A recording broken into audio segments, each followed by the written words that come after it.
क्या कहता है इस्लाम, हमारे इस खास शो में एक बार फिर से आपका स्वागत है। और आज हम जिस बात को आपके सामने लेकर आए हैं, क्योंकि वो बात उदयपुर में जिस तरह से सरतन से जुदा आखिरकार कर ही दिया, ये जो मामला सामने आया है उसने सबकी रूह जो है कपा कर रख दी है।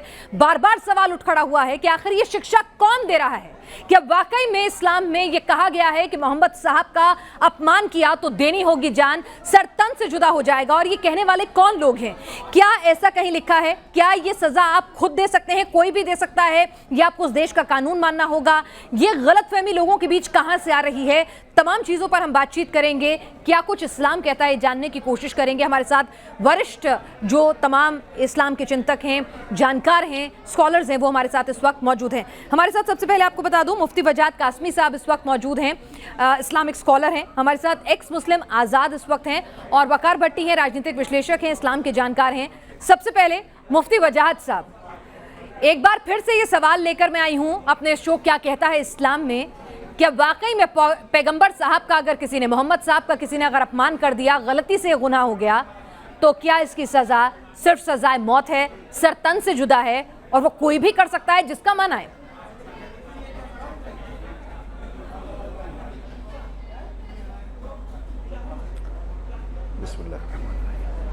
बहुत अच्छा सवाल आपने किया है। और सबसे पहले मैं एक चीज़ क्लियर करूंगा कि इस्लाम के कवानीन के निफाज के लिए, यानी जहां इस्लामिक लॉ को लागू होना चाहिए, वो इस्लामिक कंट्री होना ज़रूरी है, वहाँ इस्लामी हुकूमत हो। और उदयपुर की जो घटना है वो इंतहाई निंदनीय, काबिल मुज़म्मत, और मैं समझता हूँ कि आतंकवादी भी इस तरह की घटनाएं शायद कम करते होंगे, वो भी कहीं ना कहीं उनके दिल भी पसीज जाते होंगे। और मैंने वो वीडियो देखी है उस युवक की जो पाकिस्तान में एक तहरीक है, तहरीक लब्बैक या रसूल अल्लाह, जो वहाँ खादिम हुसैन रिजवी चलाया करते थे। ये उस तहरीक से मुतासिर है। और उदयपुर राजस्थान, मैं आपको एक चीज़ बताऊं, मैं खुद भी कई बार उदयपुर गया हूं, और राजस्थान स्टेट से मेरा बड़ा लगाव रहा है। बहुत ही सीधे, बहुत भोले और इंतहाई शरीफ लोग राजस्थान के। लेकिन ये देखिए कि ये कैसी कट्टरता है, कि उनको भी कैसी सोच है कि उनको भी शैतान बना दिया है। और उदयपुर राजस्थान का, अब ये देखिए कि टूरिस्ट वहाँ पूरी दुनिया से आते हैं उदयपुर घूमने के लिए, और राजस्थान की हुकूमत किस कदर फेल है इस मामले में कि वो एक सीधा भला आदमी कंप्लेंट कर चुका है। वो एक इंसान, कन्हैया लाल जिसका नाम था, वो शरीफ इंसान थाना जा चुका है, और उससे जो गलती से पोस्ट हो गई थी उसके लिए वो एक रात जाके अंदर जमानत भी लेके आया है। लेकिन इनकी शैतानियत देखिए आप। और मैं फिर कहूंगा ये बात, ना इस्लाम इस बात की इजाजत देता है। इस्लामिक कंट्री होती, इस्लामिक लॉ लागू होते तो भी ये काम काजी करता, जज करता। ये कौन होते हैं करने वाले? वही मैं कह रही हूं कि इस्लामिक शैतानियत है। तो क्या कोई भी जिसका मन आएगा वो, अगर मेरे को नहीं पसंद आ रही है बात, देखिए अपमान किसने किया, कितना किया, ये मेरे ऊपर निर्भर करेगा, मेरी सोच के ऊपर। और मुझे लगता है अपमान हुआ है, किसी के लिए गाली भी अपमान हो सकती है, किसी के लिए अपमान सहने की ताकत बहुत बड़ी हो सकती है। तो जिसका मन आएगा वो ऐसे गला रेत देगा, सरतन से जुदा कर देगा। साहब, ऐसा कहीं कहती है कुरान शरीफ?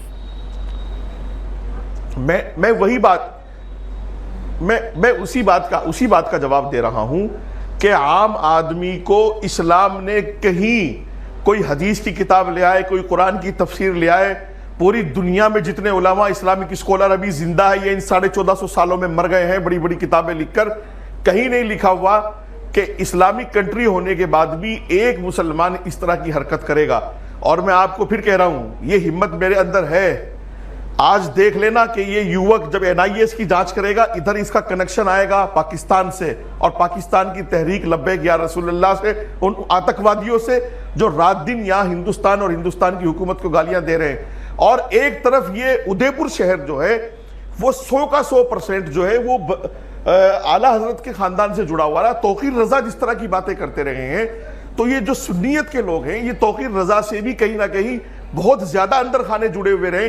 और तौकीर रजा ने आपको एक बात कही थी, और पूरे हिंदुस्तान की मीडिया ने दिखाया था कि कहीं ऐसा ना हो कि ये हमारा नौजवान, हमारा यूथ इस तरह की हरकतें करने लगे। ये उसका असर है और ये इस तरह के लोगों पर भी कार्रवाई करे ना ये जिस तरह की तौकीर रजा और इस तरह की बातें करते हैं। लेकिन ये जो मैंने आपके सवाल का जवाब दे दिया, फिर दे देता हूं। बिल्कुल आपने सही कहा। इस्लामिक कंट्री हो, इस्लामिक लॉ हो, बिल्कुल आप बात पूरी करें। फिर भी कोई आम आदमी इस तरह की हरकत नहीं कर सकता। लेकिन फिर भी इस्लामिक स्कॉलर्स कई ऐसे इस्लामिक कंट्री हो, इस्लामिक स्कॉलर्स ऐसा कह रहे हैं, और 1500 साल के इतिहास में कभी ऐसा नहीं हुआ है। इस्लामिक स्कॉलर्स कई ऐसा कहते हैं कि मदरसों में ये पढ़ाया जाता है सरतन से जुदा। आजाद साहब, क्या आप इस बात से इत्तेफाक रखते हैं? जब जुम्मे की नमाज अदा करने के बाद ऐसे नारे लगेंगे सरतन से जुदा, तो फिर यही हश्र होगा समाज में। जी मैडम, सबसे पहले तो ये मौलवी साहब ने जो जवाब दिया है उसमें एक सवाल उठता है कि ये हुकूमत की नाकामी, इन्होंने कहा है कि वो लॉ एंड ऑर्डर का मसला है तो हुकूमत की नाकामी है।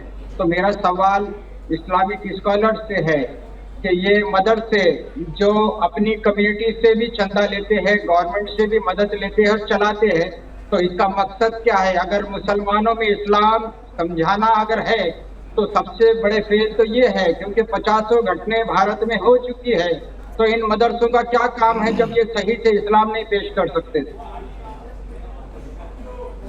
ठीक है, आप सवाल पूछिएगा, लेकिन आप मुझे एक बात बताइए, अगर जुमे की नमाज के बाद अगर तमाम मुस्लिम भाई ये कहते हुए नजर आएंगे सरतन से जुदा, तो यकीनन एक कोई भी नौजवान अगर इस तरह से कट्टरपंथ उसके अंदर हावी हो जाएगा और वो इस तरह की घटना को अंजाम दे सकता है। आज एक मामला सामने आया, कल और हो सकते हैं। कहीं ना कहीं खुद मुसलमानों को अपने अंदर झांक के देखना होगा कि वो क्या कह रहे हैं, किस तरह से रिएक्ट कर रहे हैं और मदरसों में क्या पढ़ाया जा रहा है। आजाद साहब, मदरसों में आज जो पढ़ाया जा रहा है वो मोहम्मद वाला इस्लाम है। जीना मरना नमाज रोजे सब अल्लाह ही के लिए था, वो इस्लाम कभी से गुम हो चुका है। आज मोहम्मद से वफा तो हम तेरे हैं, मोहम्मद की इज्जत, मोहम्मद से मोहब्बत, बस यही इसी के ऊपर जोर दिया जा रहा है। और अगर ब्लास्फेमी की सजा सरतन से जुदा अगर यहाँ नहीं सिखाई जा रही है तो कहीं और के नारे को क्रिटिसाइज भी नहीं किया जा रहा है मदरसों में, जिसकी वजह से बढ़ावा मिलता है उन नादान लोगों को कि सचमुच यही इस्लाम है। अगर ये इस्लाम नहीं है तो अपने अपने मरकज से इसको कंडेम करिए। जब ये नारा कोई नया नहीं है, ये पुराना है, कई साल से सुन रहे हैं ये बात, तो मदरसों से इसको कंडेम करने की तालीम कहाँ शुरू हुई? ये तो वही 700 साल पुराना सिलेबस पढ़ा रहे हैं। और नई बुराइयां जब आती है तो उसके सदबाब क्यों नहीं होता मदरसों में, वो क्यों नहीं पढ़ाया जाता? कौन सा ऐसा मदरसा है जिसमें ये पढ़ाया जा रहा है कि ब्लास्फेमी की सजा सरतन से जुदा नहीं है, नहीं देना चाहिए? कौन से मदरसे में पढ़ाया जाता है?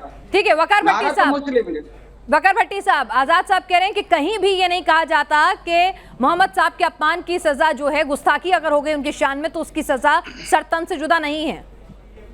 क्यों नहीं पढ़ाते हैं? क्यों ऐसा कट्टरपंथ फैलाया जा रहा है? जी आप बोलें। मैडम जी, मुझे कल जब मैंने सुना रात को न्यूज़ पे कि इस तरीके के साथ 2 मुसलमान नौजवानों ने एक हिंदू भाई को इस तरीके से चाकू से छुरी से काट दिया, मार दिया उसको, तब से मुझे 2017 की याद आई जब राजस्थान में शंभू रागर एक नौजवान था हिंदू, जिसने मालदा कलकत्ता मालदा का एक अफरोजल मजदूर था जिसको जिंदा जला दिया था और उसको वीडियो पे लाइव फेसबुक पे लिया था। सेम वही चीज कल हुई है। अच्छा, तो टिट फॉर टैट करें, मतलब आप ये कह रहे हैं? मैं आपको ये दिलाऊं याद कि अभी थोड़े दिन पहले क्या हुआ था। पूरी बात सुनिए ना, पूरी बात तो सुनिए। मैं ये कह रहा हूँ, चाहे फिर उस दिन फरोजल के साथ हुआ या कल जो हिंदू भाई के साथ हुआ, ये दोनों निंदनीय हैं, कन्हैया लाल, किशन और हमेशा तिवारी जी, कितने नाम है ऐसे? और श्रीलंका चले जाइए, कितने नाम है? मैं वही तो कह रही हूँ सर, अगर आप आंकड़े सुनिए वकार भट्टी साहब, मैं आपसे क्या कह रही हूँ, आंकड़े सबसे ज्यादा को मारा गया यहाँ। वकार भट्टी साहब, एक मिनट सुन लीजिए वकार भट्टी साहब, नाम पे भी लोगों को मारा गया। वकार भट्टी साहब, मैं आपसे क्या कह रही हूँ, कट्टरपंथ दोनों साइड में है, मैं उसके साथ नहीं हूँ। मैं पहली बात आपको क्लियर कर दूंगा, मैं उसके साथ नहीं हूँ। वकार भट्टी साहब, राम के नाम पे कोई मारे, चाहे वो मोहम्मद के नाम पे कोई मारे, वकार भट्टी साहब वाला हथियारा है और वो आतंकवादी हथियारा है। तो मैं यही कह रही हूँ, मैं आपसे यही कह रही हूँ कि ईश निंदा का कोई कानून हिंदुस्तान में नहीं है, लेकिन फिर भी जिस तरह से इस तरह के मामले आते हैं सामने, अगर आप पूरी दुनिया में देख लें, ये कट्टरपंथ सबसे ज्यादा इस्लाम में नजर आता है, ऐसा क्यों? क्या गलत शिक्षा दे रहे हैं? क्यों इस तरह की शिक्षा दे रहे हैं कि भाई अगर आपको लगता है कि मेरे ईस्ट का किसी ने अपमान किया है तो जाके उसका सर तन से जुदा कर दो, उसे पीट पीट कर मार डालो जैसे श्रीलंका में मारा था। ये शिक्षा क्यों दी जा रही है? क्यों कानून पे भरोसा नहीं किया जा रहा? अब मैडम जी सुन तो लीजिए, पहली बात, हिंदू हो या कोई मुसलमान हो, पहली बात तो किसी को ये जरूरत ही नहीं है, चाहे फिर हिंदू देवी देवताओं के बारे में गंदी जबान इस्तेमाल करे, चाहे फिर पैगंबरों के बारे में, मोहम्मद के बारे में कोई गंदी जबान इस्तेमाल करे, किसी के बुजुर्गों के बारे में कोई कुछ बोले, अगर जो बोलता है तो उनके खिलाफ कानून है, उनको सजा होनी चाहिए। अभी भी इस टाइम तक भी नुपुर शर्मा के खिलाफ कोई एक्शन नहीं हुआ। तो ये जो चीज है, ये चीज जो रेडिकल्स लोग होते हैं, दो तरफ के लोग, चाहे वो हिंदू में हो, सिख में हो, मुस्लिम में हो, ईसाई में हो, वो लोग इसका इस्तेमाल करते हैं। तो आपको इसका इस्तेमाल करने के वकार भट्टी साहब, आपको कहीं से नहीं लगता कि सबसे ज्यादा मुसलमान इस तरह के रिपरकशन करते हैं? सबसे ज्यादा वो, अगर एक मिनट, शार्ली एब्दो याद कीजिए, श्रीलंका में उस नागरिक को पीट पीट कर मारना याद कीजिए, फ्रांस में याद कीजिए, क्या कुछ कर रहे हैं। एक मिनट सुनिए ना, कितने इस तरह के आपको मामले सामने दूसरे धर्मों में मिलते हैं? ईस्ट निंदा पर ऐसी कट्टरपंथ के कितने मिलते हैं? इस पे आ रहा हूं ना, आप जस्टिफाई कर रहे हैं कि तुमने ऐसा किया तो मैं भी करूंगा, फिर आंकड़ों पे भी आप बात नहीं करते हो। आप कहां जस्टिफाई किया? मैं कहता हूं दोनों जो ऐसी घटनाएं करते हैं दोनों आतंकवादी हैं, हर साइड के लोग आतंकवादी हैं जो अपने अरे हाथ तो में मैं कानून वही लेते कह हैं, रही हूँ, खुद से फैसले तो करते मैंने हैं। कहा आप जुम्मे नहीं की, कह रहे हो। नहीं जुम्मे की, अरे सुनिए सर, डिबेट नहीं की। सर सुनिए, डिबेट तभी हुई थी, मैं यहाँ पे डिबेट करने के लिए आई हूँ, मैं आपसे पूछ रही हूँ सर। आप सोचिए, आपने अगर एक चश्मा पहना हुआ है ना तो आप पहले उस चश्मे को उतारिए। डिबेट तभी हुई थी, यूट्यूब डालिए सर, यूट्यूब में, एक मिनट सुनिए, सारा कंटेंट यूट्यूब पे होता है, आप डालिए, सर्च कीजिए, उसके बाद बात कीजिए मुझसे। मैं आपसे सीधी सीधी बात कर रही हूं कि क्या इस्लाम में ऐसा लिखा हुआ है, क्या कुरान में ऐसा लिखा हुआ है कि सर तन से जुदा अगर मोहम्मद साहब की शान में गुस्ताखी हो गई? सुनिए ना हजरत मोहम्मद सल्लल्लाहु अलैहि वसल्लम की ये तालीम है कि आप किसी हत्या को आप कत्ल कर दें, ना भगवान राम की वो तालीम है कि राम के नाम पे किसी को गाय के नाम पे मार दो। तो किसी की ये तालीम नहीं है। जुम्मे की नमाज के बाद सर तन से जुदा किनारे क्यों लगे? जुम्मे की नमाज के बाद सर तन से जुदा किनारे क्यों लगे? उन सब के ऊपर एक्शन होना चाहिए। ऐसे लोग जो भी हैं, जिस तरीके के साथ बयानबाजी करते हैं, उन लोगों के ऊपर कानून सख्ती से एक्शन करे, मैं उसके साथ हूं। वकार भट्टी साहब, आपको लगता है ये नारा सर तन से जुदा बिल्कुल गलत है, इसका खंडन होना चाहिए, ये बंद होना चाहिए? बिल्कुल सर, बिल्कुल ऐसा नहीं होना चाहिए। खासकर जहां हम लोकतंत्र देश में रहते हैं, डेमोक्रेसी में रहते हैं, ऐसे देश में ऐसे नेहरू की कोई जरूरत नहीं है। और जहां इस्लामी हुकूमतें हैं वहां भी किसी को अपने हाथ में कानून लेने की जरूरत नहीं है। ठीक है, क्योंकि बहुत अच्छी बात की आप आपने, हिंदुस्तान में रह रहे हो, बहुत अच्छी बात की, बहुत अच्छी बात की वकार भट्टी साहब आपने। इंसानियत ऊपर है और कार्रवाई करवाए कानून से, इंसानियत सबसे ऊपर है। हमारे साथ यहाँ पर मुफ्ती वजाद साहब भी है। मुफ्ती वजाद साहब, मैं अभी इस्लामिक स्कॉलर जावेद अहमद गमीदी को सुन रही थी, वो कहते हैं कि मदरसों में ही सिखाया जाता है बार बार सर तन से जुदा, चाहे ढका छिपा तरीके से सिखाया जाए, चाहे पीठ पीछे सिखाया जाए, लेकिन सिखाया जाता है। आप किसी भी मदरसे में चले जाइए, वहां पर यही सब सिखाया जा रहा है। जब तक ये बंद नहीं होगा तब तक ये कट्टरपंथ सोच बंद नहीं होगी।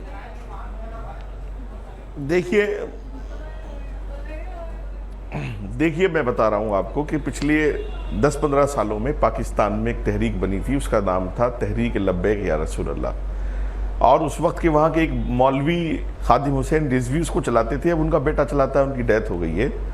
ये सर तन से जुदा का नारा उन्होंने दिया था और वो थोड़े ही दिन में देखते देखते पूरी दुनिया में उनकी एक फ़ैन फॉलोइंग हो गई थी।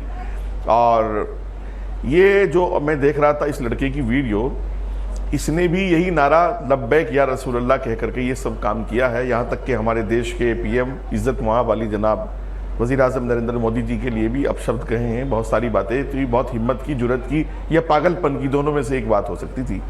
लेकिन ये मदरसों वाली बात है। देखो, मैं भी एक मौलवी हूँ, मुफ्ती हूँ, इस्लामी स्कॉलर हूँ। मैं तो ऐसी पढ़ाई पढ़ के नहीं आया, मैं तो एक बड़े मदरसे से पढ़ के आया हूँ। और लाखों मौलवी इस देश में हैं, मस्जिदों की इमामत से लेकर के एक मदरसों में पढ़ाने तक, और बहुत सारे फील्ड में बिजनेसमैन भी हैं, ताजिर भी हैं। लेकिन आज तक किसी मौलवी ने ऐसा कत्ल नहीं किया। आप इन दोनों लड़कों का बैकग्राउंड भी देख लीजिए, किसी मदरसे के पढ़े लिखे नहीं मिलेंगे, चाहे वो चेक करा लीजिएगा। अच्छा, सोशल मीडिया का दौर है और सारी चीजें आजकल सामने आ जाती हैं, तो आप चेक करा लीजिएगा। अच्छा, मुफ्ती वजाद साहब, मैं आपसे समझना चाहूंगी, इस्लाम क्या कहता है? क्या कहीं पर भी ऐसा कुरान में या किसी हदीस में सर तन से जुदा लिखा हुआ है?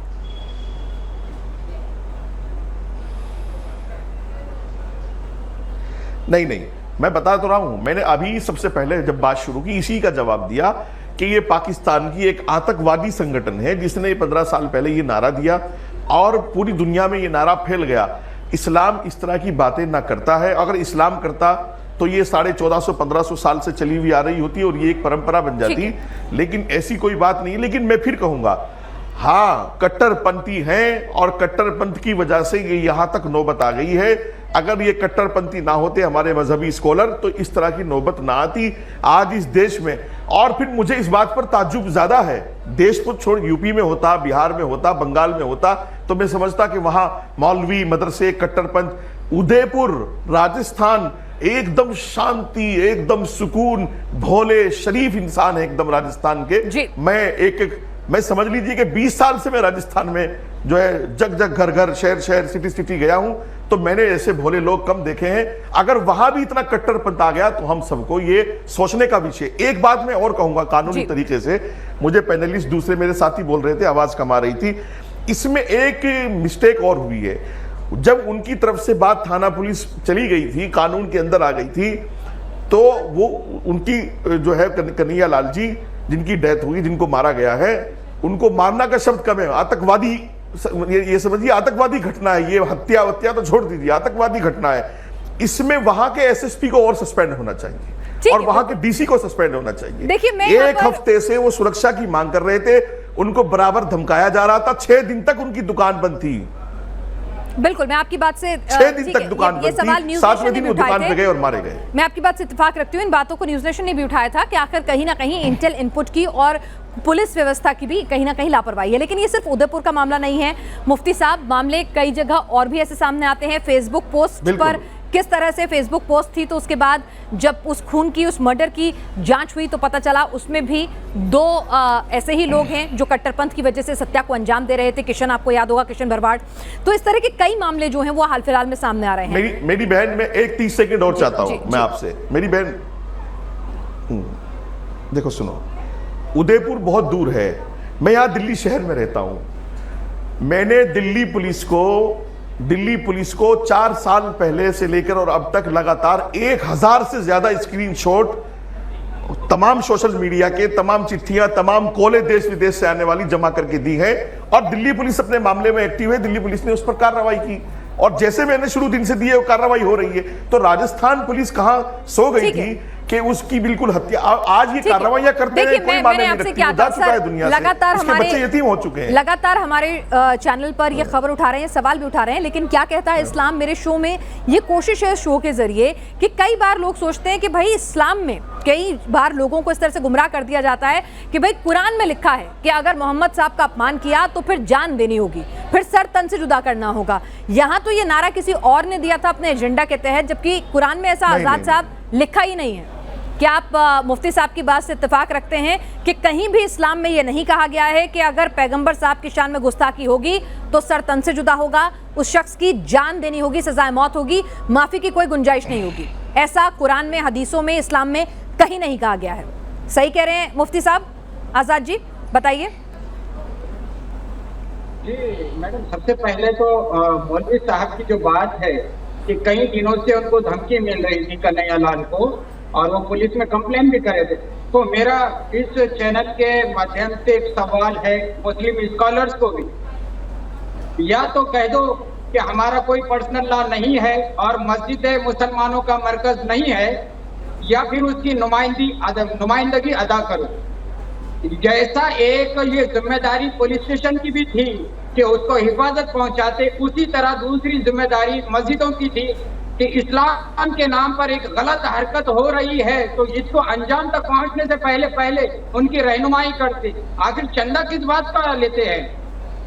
अगर मैं एक सवाल है इस चैनल के माध्यम से, अगर हुकूमत या हुकूमत का कोई आदमी एक छोटा सा का सेंटेंस बोलता है तो उसके अगेंस्ट में पब्लिक जमा करके बयानात करने की जिम्मेदारी इनकी है, लेकिन इस्लाम के नाम पर 2 आदमी या कुछ आदमी किसी को धमकाते हैं तो उन्हें रोकने की जिम्मेदारी इनकी नहीं है। तो फिर पर्सनल लॉ बोर्ड कहता है ये इनका जो पर्सनल लॉ है सिर्फ निकाह, शादी और तर्के के लिए तक है। क्या एक बात कह दो कि ये मस्जिद दुकान है मुल्ला की, मरकज नहीं है इस्लाम का? या नहीं तो फिर मुसलमानों की रहनुमाई यहाँ से होना चाहिए। मुफ्ती साहब। एक बात कोई जी ठीक है, मुफ्ती साहब जरा जवाब दे दीजिए। वो कह रहे हैं कि जब एक नूपुर शर्मा के बयान पर, जिसकी उन्होंने जी। माफी भी मांगी, जिस तरह से तमाम मुस्लिम संगठन आगे आते हैं, क्या कुछ तस्वीरों आपने देखी थी जुम्मे की नमाज के बाद, क्या कुछ आगजनी, हिंसा, पथराव, नूपुर शर्मा का पुतला बनाकर उसे बीच चौराहे फांसी पर लटकाती हुई तस्वीरें, वो सब कुछ आपने देखा था, सर तन से जुदा के नारे। अगर वो सब कुछ हो रहा था तो कहीं ना कहीं वो लोगों के अंदर कट्टरपंथी फैला रहा था और लोगों को यही सीख दे रहा था कि भाई इसके लिए सर तन से जुदा ही है। कहीं ना कहीं गलत इंफॉर्मेशन को बढ़ावा नहीं दिया जा रहा था अपने अपने एजेंडे के चलते? क्या धर्मगुरुओं को आगे नहीं आना चाहिए था? क्या मस्जिद के मौलवियों को आगे नहीं आना चाहिए था? क्या इमाम साहब को आगे नहीं आना चाहिए था? ये नहीं जी, मैं आपकी बात का जवाब दे देता हूं। जो ये नारेबाजी पूरे मुल्क में हो रही थी कि गुस्ताख रसूल की एक ही सजा, सरतन से जुदा, सरतन से जुदा, आज से 20 साल का रिकॉर्ड आप पहले उठा लीजिएगा, ये नारा इस मुल्क में किसी ने नहीं लगाया। मैं बिल्कुल गारंटी के साथ कह सकता हूँ। इन मौलवियों ने तो ये हरकत की है, जो ये हमारे मुस्लिम पर्सनल लॉ और जमीयत वाले जो नासूर और कैंसर है ना, इस मिल्लत का, इस कौम का कैंसर है ये, इन्होंने ये हरकत की कि पूरे हमारे यूथ को, हमारे स्टूडेंट को, हमारे नौजवान बच्चों को उकसाया और उकसा करके सिस्टम के सामने ला करके खड़ा करके उनको भिड़वा करके उनको पिटने के लिए, उनको छितने के लिए, उनके ऊपर कानूनी कार्रवाई के लिए छोड़ दिया और बाद में इन सब ने पल्ला झाड़ दिया कि हमने तो कोई कॉल ही नहीं दी थी। मुझे ये बताइए, मजहब के ठेकेदार आप हो, मिल्लत के ठेकेदार आप हो, यहाँ से यूएसए तक और यूके तक और न जाने कहाँ तक, कनाडा और जो है दुबई तक चंदा तुम लाते हो और मुस्लिम पर्सनल लॉ तुम चलाते हो, जमीयत तुम चलाते हो, जमात इस्लामी तुम्हारा संगठन है, पीएफआई तुम्हारा है, तो फिर तुमने ये यूथ जा कहाँ रहा था? किसकी सुन रहा था? इनकी लीडरशिप कहाँ थी? हर आदमी ने पल्ला झाड़ दिया इनसे। वकार भट्टी, जब कुरान में इनका ही लिखा पैदा ही किया नहीं हुआ नासूर था जो बिना किसी लीडरशिप के आगे बढ़ रहा था। वकार भट्टी साहब, मुफ्ती साहब की बातों की जवाब भी दीजिएगा और साथ ही एक सवाल ये भी कि भाई जब कुरान में कहीं जिक्र ही नहीं है इस चीज़ का कि सर तन से जुदा, जब इस्लाम कहता ही नहीं है कि अगर पैगंबर साहब की शान में गुस्ताखी हो गई है तो उसकी सज़ा देने का हक आपको है, जब ऐसा कहीं कुछ है ही नहीं, तो फिर क्यों इस्लाम को आप गलत राह पे उसकी तस्वीर पेश कर रहे हैं, इस तरह के नारे लगवा के जुम्मे की नमाज के बाद, या इस तरह का हुड़दंग मचवा के? क्यों ये कट्टरपन फैलाया जा रहा है? कौन पढ़ा रहा है ये गलत तरह का इस्लाम? मैंने पहले भी एक बात आपको भी बोली है कि ना मोहम्मद ने सिखाया है ना राम ने सिखाया। आप एक चीज पर नहीं जा रहे, क्या कोई मौलाना, कोई पंडित नहीं कहता है, जो अच्छे लोग होते हैं, जो संस्कारी लोग होते हैं, जो अपने धर्म की खिदमत करते हैं, चाहे वो हिंदू हो चाहे मुस्लिम हो, वो उलमा हो या वो ऐसे पंडित हो, वो कभी भी नहीं कहते कि आप जाके किसी का कत्ल करें और फिर जाके इस्लाम या हिंदू धर्म का प्रचार होगा। अब इस धर्म में अब ऐसे लोग होते हैं जो मेंटली डिस्टर्ब होते हैं, जिनको कोई काम धंधा नहीं होता, जिनके दिमागों में ऐसे फतूर होते हैं, वो हिंदू धर्म से भी, जैसे गाय के नाम पर मुसलमानों को मारा गया या कल हमारे भाई हिंदू को इन मुसलमानों ने मारा, तो ऐसे लोग समाज में हैं, सोसाइटी में हैं, लेकिन इसके लिए आप पूरी संस्था को, आप किसी को जिम्मेदार बना। वकार भट्टी, मैं इसलिए पूछ रही हूँ, सुनो फिर से सुनिए, मैं फिर से क्या कह रही हूँ, इस्लाम को टारगेट नहीं किया जाएगा, ना कोई करना चाहता है, ना ऐसी कोई मंशा है, क्योंकि जितना सम्माननीय हिंदू, सिख, ईसाई धर्म है, उतना ही सम्माननीय और प्यारा इस्लाम भी है। सभी धर्मों की बराबर की इज्जत है, बराबर का सम्मान है, क्योंकि ये हिंदुस्तान है। लेकिन वकार भट्टी साहब, जब जुमे की नमाज जहां अदा होती है, उसके मौलवी, उसके रहनुमा, उसके अगवा, उसके लीडर उस जुमे की नमाज के बाद उन लड़कों को हुड़दंग करने देते हैं, सरतन से जुदा के नारे लगाने देते हैं, तो कहीं ना कहीं सवाल उनकी भूमिका पर भी उठते हैं ना कि भाई आप कैसा इस्लाम पढ़ा रहे हैं, इन बच्चों को क्या सिखा रहे हैं? आपकी तो जिम्मेदारी है ना।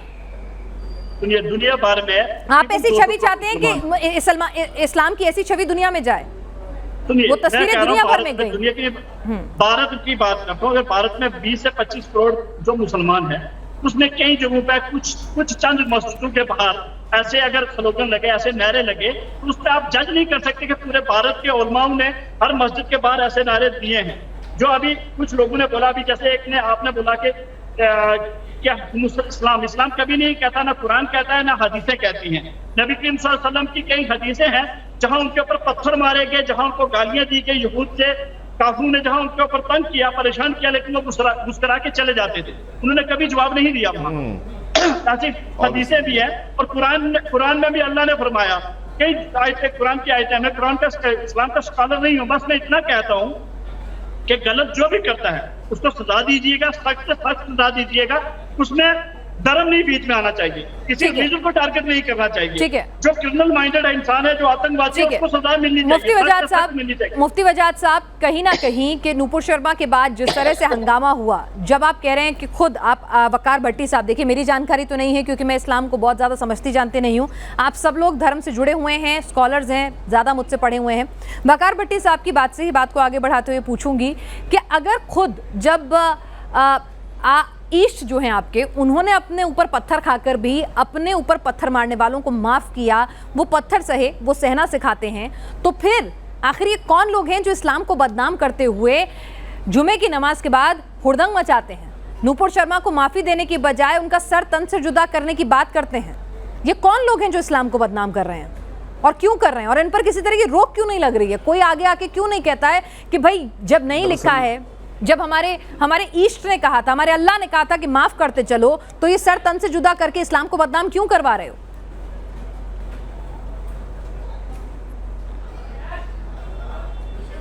देखिए मेरी बहन, मैं एक बात बताऊं आपको, मैं तो ऐसे ही बहुत परेशान हूं और सच्चाई कहने की वजह से, हक बात कहने की वजह से मैं सालों से अपने घर में बंद हूं, इसलिए ऐसे सवाल मुझे तो ना किया करें। कम से कम मैं आपसे एक बात कहता हूं, चलो फिर भी कोई बात नहीं, मरना तो एक ही बार है, बार बार तो मरना नहीं है।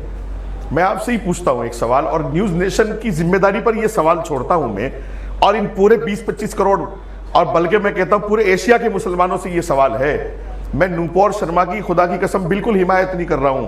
कानून उसको जो सजा दे सख्त से सख्त, वो कम है जो उसने किया है, उसकी वजह से ये इतना सब कुछ पूरी दुनिया में भारत की बदनामी हुई। लेकिन मैं पूछता हूं कि नूपुर शर्मा को इस बात के लिए किसने उकसाया कि वो नबी पाक सल्लल्लाहु अलैहि वसल्लम की शान में गुस्ताखी कर बैठी? क्या उस मुस्लिम स्कॉलर का नाम लेगा कोई? मुझे बताइएगा आप। किसी ने आज तक कहा कि नूपुर शर्मा क्या खामखा उस टीवी चैनल पर क्या नबी पाक सल्लल्लाहु अलैहि वसल्लम की गुस्ताखी करने बैठ गई थी? लेकिन मैं इस तरह की बात करूंगा तो मैं भी मारा जाऊंगा, और मेरे पीछे तो ऐसी दुनिया लगी हुई है। लेकिन मैं फिर भी एक सवाल छोड़ देता हूं कि नूपुर शर्मा ने क्या गुस्ताखी खुद ब खुद की है, इरादे से की है? मेरा सवाल है, बताइए मुझे। कोई इन दोनों मेरे भाइयों में से कोई जवाब दे सकता है तो मुझे बताएं। ठीक है, वकार भट्टी साहब कुछ कहना चाह रहे हैं, लेकिन फिर भी मैं यही कहूंगी कि नूपुर शर्मा ने जो कुछ कहा, चाहे उनकी जो भी इच्छा रही, जैसे भी कहा, जिन स्थितियों में कहा, वो गलत था, वो बिल्कुल गलत था, और उसका कोई भी समर्थन नहीं कर सकता। जिसके लिए उन्होंने माफी मांगी वो गलत था। जी वकार भट्टी साहब। 30 किड में सुनिए मैडम जी, कभी नहीं करेंगे समर्थन, कभी नहीं समर्थन, कभी नहीं।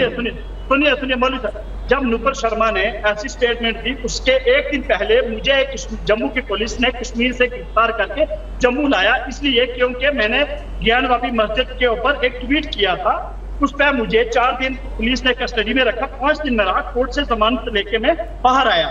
मैं कह रहा हूँ कि अगर पुलिस ने मेरे लगा कि मैंने कुछ गलत किया है, तो पुलिस ने मुझे गिरफ्तार किया, कोर्ट से मैंने जमानत ली, आगे जो होगा अदालतें देखेंगी। फिर नूपुर शर्मा को आज दिन तक क्यों नहीं गिरफ्तार किया गया?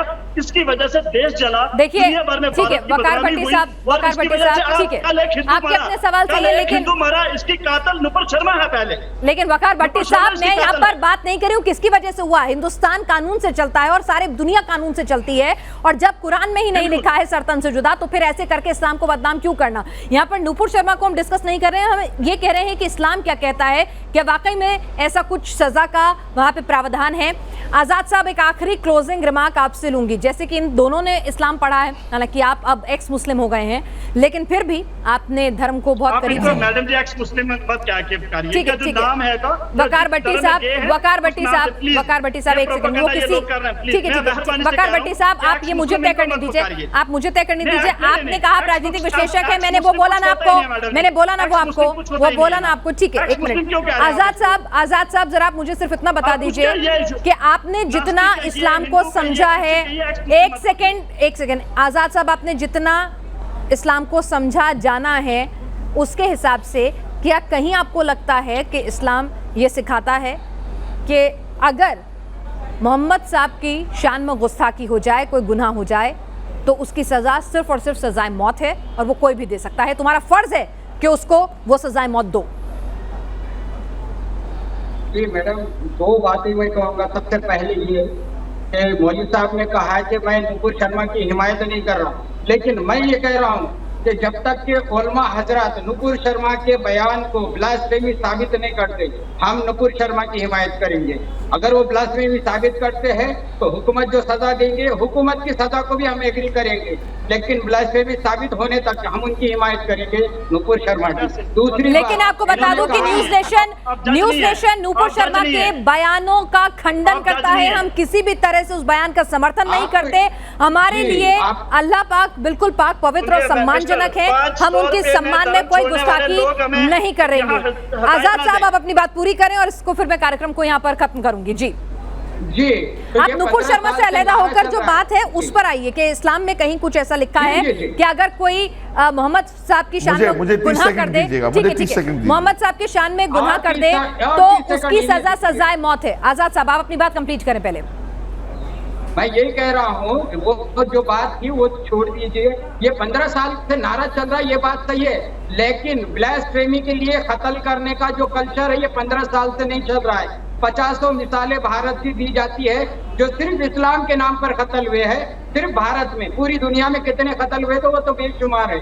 इस्लाम इसकी इजाजत अगर नहीं देता तो ये कत्ल करने का कल्चर कब खत्म होगा? ये इस्लाम को बताने में और कितने 100 साल लगेंगे। अगर ये इस्लामिक सजा नहीं है तो इस्लाम के नाम पर जो लोग इसको सजा देते हैं, कानून अपने हाथ में लेकर उनकी दरगाहें बनाई जाती है। मैडम ठीक है, मुफ्ती साहब आप एक क्लोजिंग रिमार्क दें।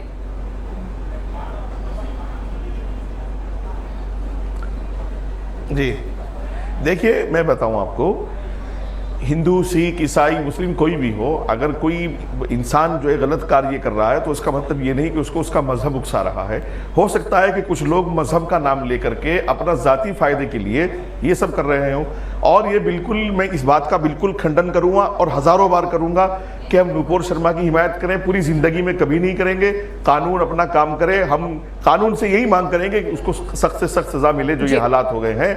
लेकिन मैं फिर कहूंगा इस बात को कि ये भी जो कुछ हुआ इस्लाम की जानकारी ना होने की वजह से हुआ, और इस्लाम के लिए इस्लाम इस तरह की तालीमात नहीं देता कि आप तशद्दुद करें, आप किसी का सर काटें, आप किसी को मौत के घाट उतारें। इस्लाम ये सिखाता है कि जिस मुल्क में आप रहते हैं उस मुल्क का कानून आपको फॉलो करना चाहिए। भारत एक डेमोक्रेसी का देश है और वतन के कानून को फॉलो करना ही इस्लाम है। ठीक है, तो यहाँ पर आप कह रहे हैं कि कहीं से भी इस्लाम में नहीं लिखा है, कहीं से भी कुरान और हदीसों में जिक्र नहीं है कि सर तन से जुदा करना है आपको, या आपको यही सजा है और माफ़ी की कोई गुंजाइश नहीं, ऐसा कहीं भी नहीं लिखा हुआ है। आज आप सभी इस चर्चा में शामिल हुए। क्या कहता है इस्लाम हमारे इस खास शो में आज के लिए बस इतना ही।